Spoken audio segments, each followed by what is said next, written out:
Hello guys, today's poem is going to be Give by Simon Armitage. So we can go through and make some annotations together.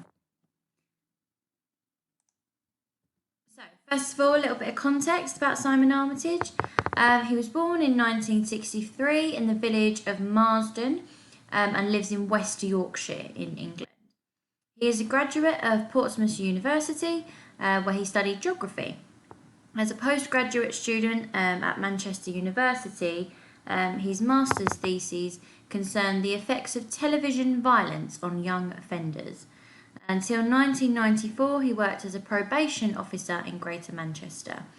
He is currently the National Poet Laureate from 2019 to 2029, so he's been appointed by the government. Okay. So, starting with stanza 1, or just the poem as a whole. So, the title Give, it's quite an ambiguous title. It could be viewed as an imperative, or it could be a statement regarding the morality of society's attitude towards homeless people. And this is kind of what this poem is about. It's a dramatic monologue. And it's from the point of view of the speaker who is homeless. So when we spoke about previous poems, the speaker and the poet are different, and they are different in this poem. So Simon Armitage is the poet, and the speaker is the homeless person who is narrating the poem. In terms of structure, there are 5 stanzas, 3 lots of rhymed couplets, and 2 lots of tercets, 3-line stanzas, which are unrhymed. Okay, so going straight to stanza 1. Of all the public places, dear, to make a scene, I've chosen here. Okay, so you've got alliteration here straight away. You've got the plosive sound, public places, and it kind of gives a sense of abruptness coming from the speaker, and then paired quickly with dear, it's a kind of a sarcastic tone, and it's created immediately in the poem, and it's directly addressing the reader, and it's also informal. So we're kind of getting this aggressive, sarcastic tone even within the first line. To make a scene, is an unpleasant spectacle. And it could infer that maybe this is what society expects of him, to make a scene in a public place. So we're kind of drawing on the theme of stereotype here as well. I've chosen here, so you've got the contraction of I've, which is showing informal language, and the personal pronoun I and chosen. It's showing some independence here and some choice. But it could also be ironic, as this is a very minor advantage, that he hasn't got lots and lots of choice here in his life. Okay, stanza 2. Of all the doorways in the world to choose to sleep, I've chosen yours. I'm on the street under the stars.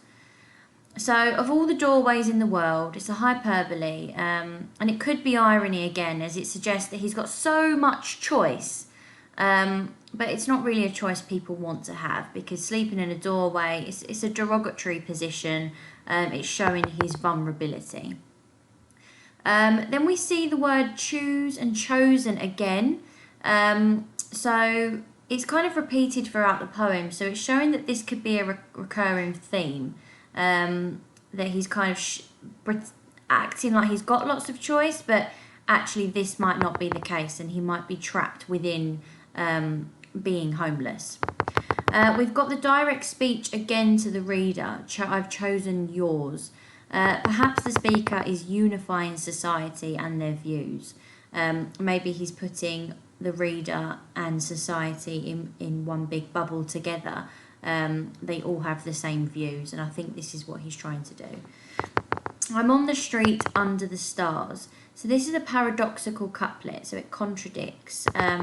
You've got the harsh reality of sleeping on the street, juxtaposed with the romantic image of being under the stars. So it might seem like being under the stars, there's lots of freedom, and you're being outside, but obviously this is connected with being homeless and not having anywhere else to be. Stanza 3. For coppers, I can dance or sing. For silver, swallow swords, eat fire. For gold, escape from locks and chains. So you've got repetition of 4 here. An increasing monetary value illustrates growing desperation. So we're going up in value. We've got coppers, silver and gold, and what he could do for each. So you've got silver swallows swords.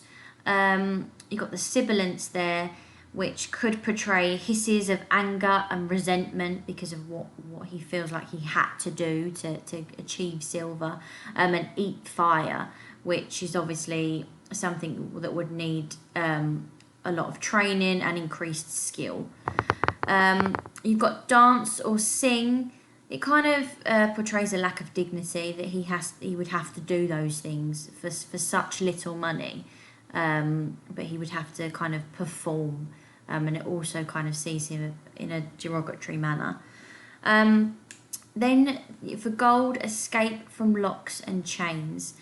Escape, locks and chains have connotations of being trapped, and this could perhaps portray that the speaker feels trapped in homelessness.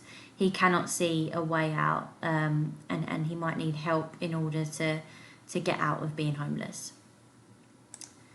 Okay, stanza 4. It's not as if I'm holding out for frankincense or myrrh, just change. It's not as if I'm holding out shows low expectations. This could suggest that he's been homeless for a long time, and has seen the little recognition that he receives from people who do see him while he is out. Frankincense or myrrh is an allusion to the biblical story of the 3 kings. It's also a reference to a history of charity. So the 3 kings brought gifts to Jesus, baby Jesus, and it's kind of talking about charity and what they're bringing. It's also another reference to Christianity. Is he inferring that he is a Christian man? And he might be referring to kind of the Christian ritual of giving and being charitable. Then he's got just change. Now this is ambiguous. This could have 2 definitions. He may just want change, as in coins, or he could be desiring a change in action and views of society. So that's quite cleverly done there. It could be seen in both ways. Okay, and the last stanza, stanza 5. So, you give me tea, that's big of you. I'm on my knees, I beg of you. Okay, so you give me tea. So food and drink are common charity, as public generally avoid giving money to homeless people, just because of the stereotype that homeless people would spend money on alcohol and drugs. So tea or sandwiches are generally the charity and donations given. But it seems like that seems unfair, because that's having a preconceived idea of why somebody is homeless. And it could be completely for an array of different reasons. So he's saying that I don't like this stereotype. Then you've got 2 caesuras there, so a pause in the middle of the line, which emphasise these short, sharp sentences. He wants you to understand and hear these sentences. Then you've got that's big of you. So this is a really sarcastic tone, and it could be seen as ungrateful, but I think what it's really doing is kind of belittling the efforts, and kind of suggesting that society may donate just to feel good about themselves. Oh, here's a cup of tea, or here's a sandwich, rather than actually questioning what could I actually be doing on a day-to-day basis, or what could society be doing differently to tackle this negative issue of homelessness. And then the last line, on my knees, I beg of you. So on my knees and beg just shows sheer desperation, and they really pleading for help. I beg of you and big of you are very similar in sound, and I think they're deliberately put there together. The speaker seems quite articulate, and could be seen that he is quite educated, and it kind of brings an emotional impact hearing an educated speaker pleading. It kind of he seems to be very vulnerable, and it pulls on the heartstrings of the reader. Okay, if you have any other ideas about the poem or anything that you think I missed out, then please comment below and let me know. Thank you so much for listening. Goodbye.